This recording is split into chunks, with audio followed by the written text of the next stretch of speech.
പറഞ്ഞിട്ടായിരുന്നു ഹിന്ദുക്കളായിക്കാൻ കാലഘട്ടത്തിൽ അനുവാദിയാണ്. അതിനെ സുമാരനായ സാഹചര്യം എന്ന് ഞാൻ പ്രതീക്ഷിക്കുന്നു എന്ന് പറഞ്ഞ് ഞാൻ നിർത്തിയെങ്കിൽ ആ സെക്കൻഡിൽ ഒരു ചാനൽ അപ്പൊ തന്നെ ചങ്ങനാശ്ശേരിക്ക് വിളിക്കുകയാണ്.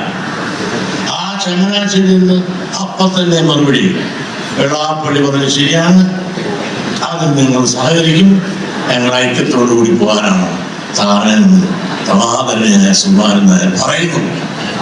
പറഞ്ഞതെല്ലാം നിങ്ങൾ കേട്ടതാണ്. പിറ്റേ ദിവസത്തെ ചാനൽ തരം എല്ലാം കൂടി അങ്ങോട്ടോടെ ഒന്ന് ഒരേ മറുപടി. എന്നെ മറ്റുള്ള പലരും എന്നെ തോണ്ടിക്കൊണ്ടിരിക്കുന്ന അവസരമാണ്.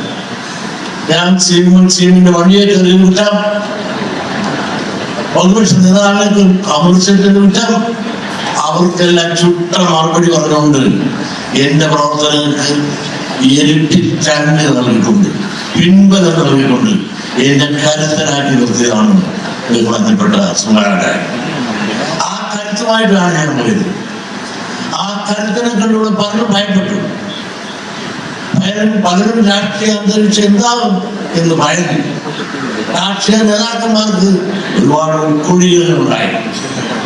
അങ്ങനെ ഈ ഐക്യത്തിന് വ്യക്തിപരമായി എനിക്കും വളരെ പിൻബലം തന്നുവെന്ന് മാത്രമല്ല, എന്റെ മകനെ അദ്ദേഹത്തിന്റെ മകനെ കൂടി സ്നേഹിക്കുന്നവരെ പരസ്യമായി പറഞ്ഞതെല്ലാം നിങ്ങൾ കേട്ടതാണ്.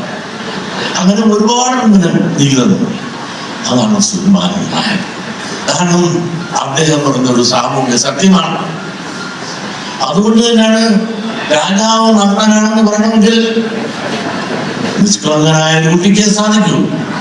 അതുപോലെ നിഷ്കളങ്കനായ സുമാരനായ ഈ ഐക്യം കാലഘട്ടത്തിൽ വേണമെന്നുള്ള ചിന്തയും ഭാവനയും ആഗ്രഹവും ഈ സമുദായ അംഗങ്ങളിടയിലുണ്ടെന്നുള്ള ഉള്ളുവിളി മനസ്സിലാക്കിക്കൊണ്ട് സത്യസന്ധമായി അദ്ദേഹം തുറന്നെടുത്ത് കാര്യങ്ങൾ പറഞ്ഞു.